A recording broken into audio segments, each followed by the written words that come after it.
what a bang-up job you're doing, really. Why, thank you, Brooke, dear. I must say I do enjoy giving advice. I know. Thank you, Marcia. I especially enjoyed being paid for it. Well, your column has become very popular. Indeed. Mm-hmm. Well, maybe this is a good time for me to ask for a raise.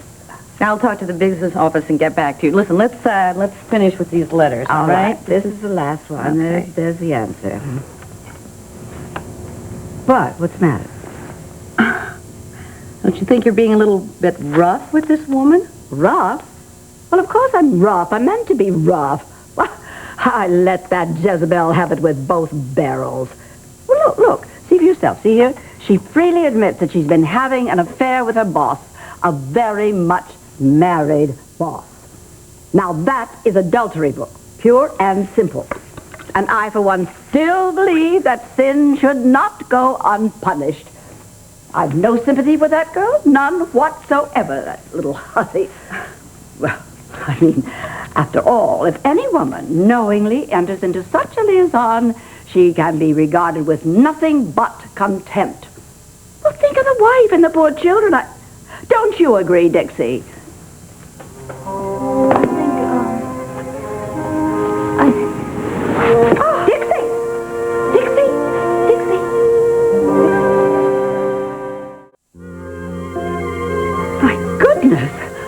Oh, dear, did I say something? No. Are you all right, Dixie? You fainted. Are you all right? I'm fine. Well, you're white as a sheet. Listen, I think that you should see Dr. Clater. No, I'm fine. Are you sure? Yeah, well, pregnancy does this sometimes, right? Pregnancy? Well, I didn't even know she was married. I'm not. Dixie is not married. You don't have to be married to have a baby, Aunt Phoebe. Well, biologically, no, but I naturally assumed that she would be married. Okay. Well, I guess this is just a part of the 80s. Lord only knows what we'll get in the 90s. May I ask, dear, who the father is? No, you may not. Mr. Chandler, it's all right. He's not important. Not important? You're having the man's child? Aunt Phoebe, I think you'd better finish with the edits, or dear Aggie is not going to make it into the next issue. Oh, yes, I see what you mean. But I certainly don't want to give them any chance not to give me the raise I deserve. Well, feel better, dear. Thanks, Mrs. Wallingford. You are not to breathe a word of Dixie's pregnancy, understand? Why would I say anything?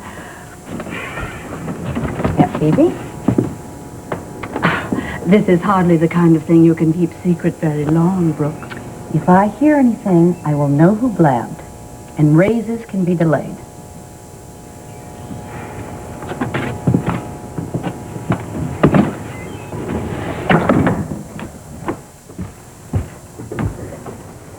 Dixie, would you like some juice or something? No, thanks.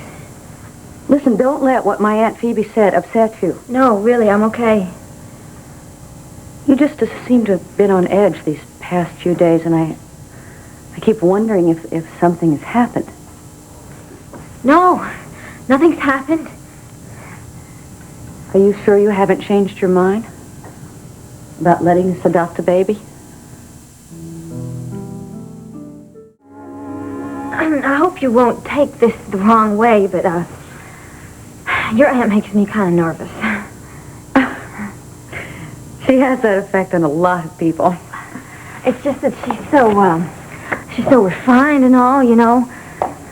She must think I'm such a fool to get myself into a fix like this. Oh, Dixie, come on. My aunt has made her share of mistakes in her life, and some of them have been doozies. Well, that's hard to believe. Dixie, as much as we want a child, we also want what's best for you. And if you change your mind, I would hope that you would not hesitate to tell us. Well, I wouldn't. You and Mr. Chandler will be wonderful parents. I have every intention of honoring my commitment to you. I'll get it.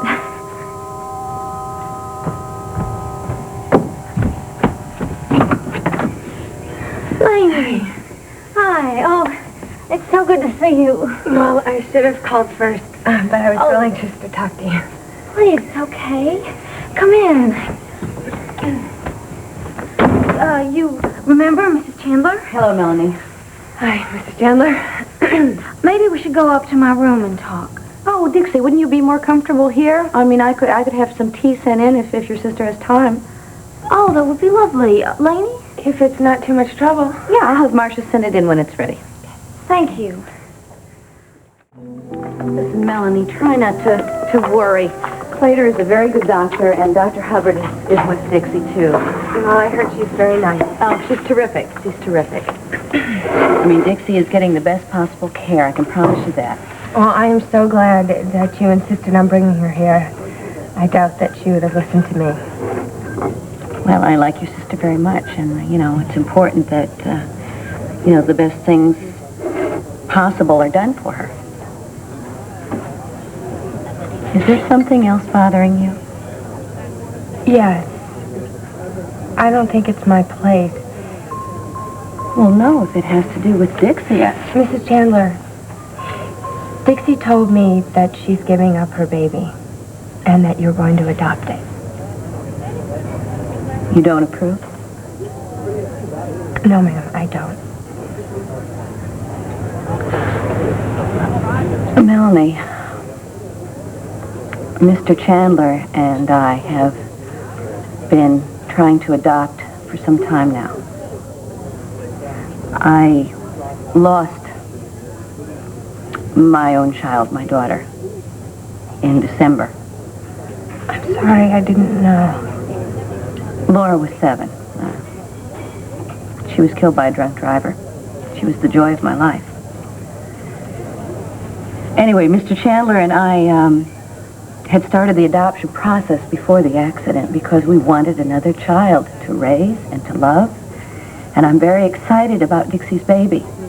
But I would never do anything if it wasn't what Dixie wanted. I know it's what Dixie says she wants now. What happens 10 years from now? What if she decides that she made a mistake and she wants a child back? Look, I know that does happen. If Dixie gives this child up, I think that's exactly what'll happen. And what about the father of this baby, the drummer? He has to have some say in what happens to it. A drummer? It's his child, too.